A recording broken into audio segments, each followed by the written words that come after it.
이런 사람이 아니죠. 베테랑 장수입니다. 또 전쟁을 치를 때마다 승리를 했던 그런 장수고요. 뿐만 아니라 그가 지니고 있는 칼이나 창이나 단창 이러한 막강한 무기들이며 또는 머리에 쓴 투구라든가 갑옷이라든가 또는 많은 군인들이 앞에 서서 방패를 들고 막아주고 있는 이러한 것들을 보게 되어질 때 한마디로 골리앗은 난공불락의 장수다 이렇게 표현을 할 수가 있겠어요. 그에 비하여서 다윗은 어떤가요? 다윗은 아예 전쟁터에 나올 자격 자체가 안 되는 아주 어린아이죠.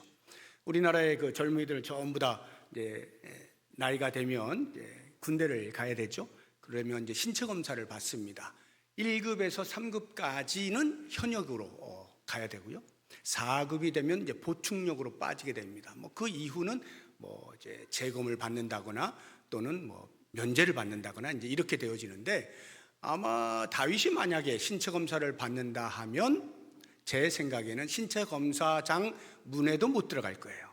자격 자체가 안 되는 그런 어린아이. 그러니까 이런 골리앗과 다윗의 싸움이라고 하는 것은 좀 말이 안 되는 그런 싸움인데도 불구하고 우리가 알고 있는 것처럼 다윗이 이기지 않습니까? 어떻게 이겼을까를 생각해 볼 때 많은 사람들이 합리적인 추론들을 해왔어요. 그 가운데 대표적인 것 세 가지를 소개를 해드리면, 첫째는 물맷돌을 기가 막히게 잘 던진 다윗이다 하는 것으로 이제 이야기를 합니다. 그럴 것이 그가 비록 어리지만 어렸을 때부터 아버지 이새의 양떼들을 돌보는 목동 생활을 했거든요.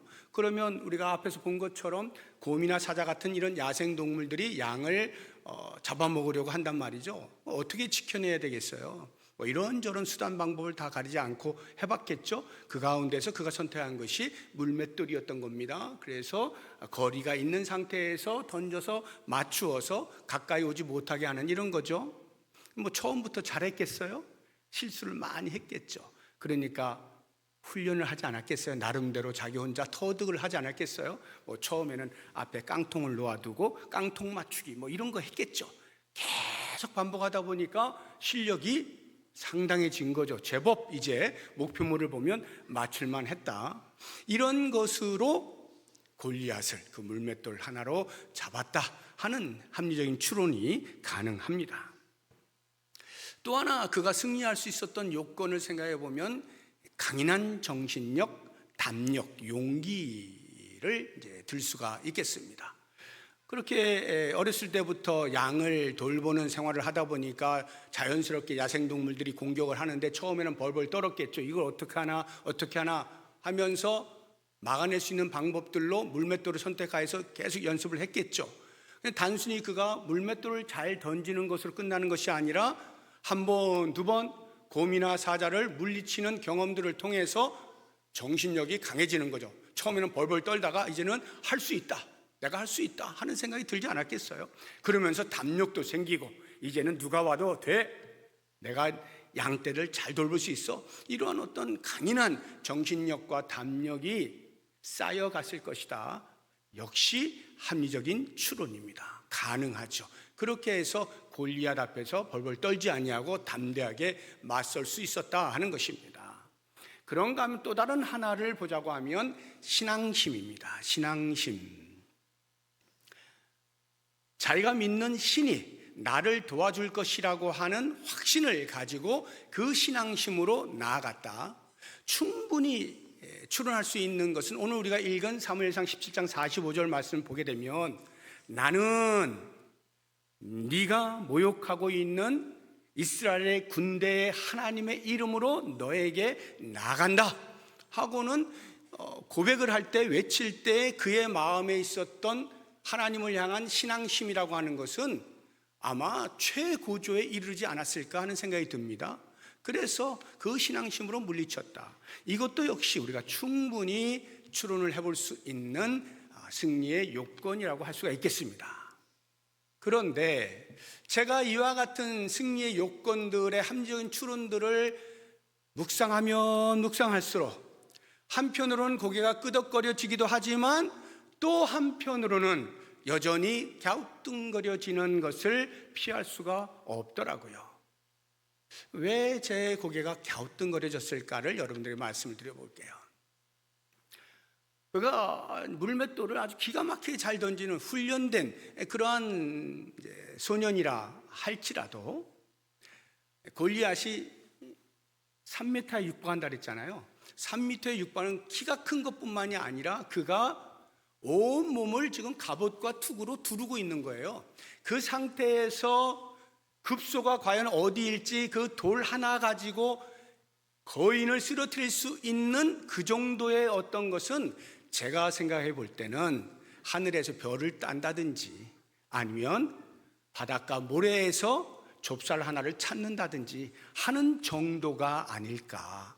그 정도로 기적이 아니면 가능하지 않은 것으로 사료가 되는 겁니다. 1층에 체험 부스가 있어요. 여러분도 혹시 이제 예배 끝나고 한번 보시면 1층 그 유초동부실에 체험 부스를 우리 그 로뎀나무숲 부장님들하고 그 청년 선생님들이 몇 달 동안 열심히 준비를 한 거거든요. 그걸 제가 직접 가서 봤어요. 보니까 진짜 골리앗을 거의 실제 인물의 크기와 비슷하게 만들어 놨더라고요. 그리고는 거기에 이제 찍찍이를 붙여가지고 공을 던져서 거기에 탁 맞추면 이제 쓰러지는 이런 체험을 이제 하게 해놓았는데 제가 보니까요, 이마에 하나 해놓고 가슴에 하나 해놓고 무릎 정도에 하나 해놨더라고요. 그래서 원래 그 성경을 보면 이마에 맞췄는데 왜 가슴과 무릎에도 해놨을까 물어봤더니 그 꼬마 아이들이 이마까지 던질 수가 없는 거죠. 거기까지 던져서 맞출 수가 없는 거예요. 그러니까 괜히 체험한다고 했다가 실망만 하고 끝날 거 아니에요. 그러니까 좀 맞출 수 있도록 가슴에도 하고 좀 눈높이에 맞춰서 이렇게 무릎 팍 정도에다 이렇게 해놓고 해서 좀 맞추라고 이해가 되는 거예요. 그 어린 아이가 어떻게 그 이마에까지 던질 수가 있겠어요. 아무리 소년 다윗이 물맷돌의 귀신이라 할지라도 투구로 둘러쓰고 있는 거기에 급소 하나를 찾아가지고 던져서 맞춰서 쓰러뜨린다는 것은 말처럼 쉬운 이야기가 아닌 것이죠. 정신력과 용기를 생각해 봐도 그래요. 정말로 그 야생동물들과 싸우는 경험들을 통하여서 정신력과 담력이 극도로 발달되어 있다 할지라도 제가 생각할 때는 다윗과 골리앗의 싸움은 애초에 싸움 자체가 불가능한 아이와 어른의 싸움이다, 이렇게 보여지는 겁니다. 지난 10월 10일에 내년에 있을 축구 월드컵 2026년 그 미국, 캐나다, 멕시코가 이렇게 공동으로 개최하죠. 거기에 이제 우리나라가 이미 이제 나가도록 확정이 되었어요. 제 11회 연속으로 나가도록 이제 확정이 되었는데, 그래서 평가전을 위하여서 브라질 대표 선수들을 불러가지고 우리나라에서 이렇게 경기를 했습니다. 결과를 아시죠? 5대 0. 요즘 축구에서는 거의 찾아볼 수 없는 기록입니다. 5대 0이라고 하는 것은 정말 큰 차이인데 5대 0. 우리나라 국가대표가 브라질 국가대표 5대 0으로 졌다 이 말이에요. 그러면 만약에 우리나라 초등학생들 이렇게 모아다가 11명 아주 용기가 출중한 아이들, 정신력이 뛰어난 아이들, 죽고 살기로 달려갈 아이들, 아무리 넘어져서 무릎팍이 깨져도 또 일어나서 벌떡 일어나서 할 그런 용기가 출중한 아이들로 구성을 해서 그 브라질 대표 선수와 하면 어떻게 될까요? 용기가 뛰어나서 정신력이 뛰어나서 이길 수도 있지 않을까라고 하는 생각은 아무도 하지 않습니다. 오직 우리가 할 수 있는 것은 젖잘싸. 저도 이제 찾아보면서 알게 된 건데, 졌지만 잘 싸웠어 하는 말이에요. 졌지만 잘 싸웠어, 이 정도 할 수 있는 거지 이길 수 있는 확률은 없다 이 말이에요. 지금 다윗과 골리앗이 그런 전쟁이니까 아무리 다윗이 정신력과 용기를 이야기한다 하더라도 이길 수 있는 확률은 없다 하는 것이 제 생각이에요. 그러면 신앙심에 대해서 한번 생각을 해보시죠. 봐라, 다윗은 이제 신앙심이 있어가지고 이긴 거 아니냐, 우리가 그렇게 생각하기 쉽지만요, 신앙심이라고 하는 것은 골리앗도 있어요. 골리앗도 섬기는 신이 있거든요. 그가 다윗이 이렇게 조그만 아이가 이렇게 걸어 나오니까요, 너무나 어이가 없어가지고 너 하면서 내가 섬기는 신들의 이름으로 너를 저주한다 하면서 너 이제 죽었어 이러고 있단 말이죠. 모든 사람은 자기가 믿는 신이 있어요. 그 신에 대하여 아무리 신앙심이 깊다 할지라도 그 신앙심 깊은 것으로 상대를 무조건 이길 수 있는 것은 아닙니다. 다윗이 아무리 신앙심이 깊다 하더라도 죽은 신이 벌떡 일어나가지고 갑자기 살아가지고 움직여서 그래 내가 너의 마음을 알겠노라 하고는 싸워서 이겨주시는 그러한 신은 없죠. 죽은 신은 그럴 수가 없는 거예요. 그러니까 신앙심이라고 하는 그 자체만 가지고 이길 수 있는 확률은 없어요. 그래서 고민이 되는 거예요. 그러면 다윗은 어떻게 이겼을까? 어떻게 이겼을까? 다시 한번 여러분들이 말씀드리는 거예요. 신앙심으로 이겼습니다. 그런데 지금 제가 말씀드리고 있는 이 신앙심이라고 하는 것은 조금 질이 달라요. 앞에 제가 신앙심으로 이길 수 없다라고 말할 때 신앙심이라는 것은 신앙하고 있는 사람을 중심으로 생각하는 거예요. 다윗을 중심으로 생각하는 거예요. 다윗의 신앙심. 제가 지금 신앙심으로 이겼다라고 말할 때 이 신앙심은요, 신앙하는 주체가 아니라 신앙의 대상을 중심으로 생각하는 거예요. 다윗이 신앙하고 있는 신, 어떤 분이죠? 여호와 하나님이시죠. 여호와 하나님, 우리 기독교의 하나님이에요. 그러면 어떻게 기독교의 하나님이 이길 수 있게 하셨는가 하는 이 부분이 이제 궁금해지잖아요. 그래서 제가 여러분들에게 기독교의 하나님이 어떤 분이신지 간단하게 소개를 해드리려고 그래요. 기독교의 하나님, 크게 세 가지로 제가 말씀을 드릴 텐데, 첫 번째, 기독교의 하나님, 성경이 말하는 하나님은 살아계신 하나님이시다. 과거나 현재나 미래에 영원토록 살아계신 하나님이시다. 이 하나님은 성경 안에 갇혀 계신 하나님이 아니고 기독교인들 사이에서만 인정받는 하나님이 아니고 모든 사람들에게 살아계신 하나님으로 역사하시는 하나님이시다.